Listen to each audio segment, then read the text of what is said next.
To our digital dive, easily the most talked about story right now on social media. The Christopher Columbus statue in the state capitol, it is down. It's the latest form of protest against racial injustice. People across the country are also taking down monuments that they see as a symbol of racism. Now, Native American groups in Minnesota and activists have been long troubled by the sight of Christopher Columbus statue near the Capitol, and for years they petitioned to take it down.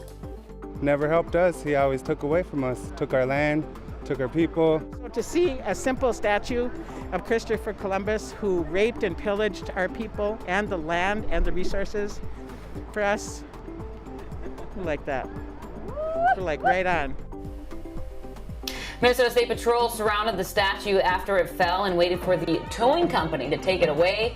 Mike Forsha of the American Indian Movement Twin Cities claims he's the one who bought a rope and let others do the heavy lifting. After we were done, I was told that yes, I will be arrested.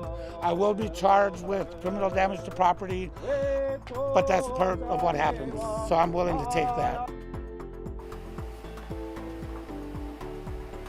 Lieutenant Governor Peggy Flanagan wrote this statement late last night saying in part, "I can't say I'm sad that the statue of Christopher Columbus is gone. I'm not." She went on to say the arrival of Christopher Columbus to what is now the Americas set in motion centuries of violence and genocide against the indigenous people who already lived here. As the highest ranking Native woman elected to the executive office in the country, I have often reflected on the fact that I could see a statue honoring that legacy from my office window.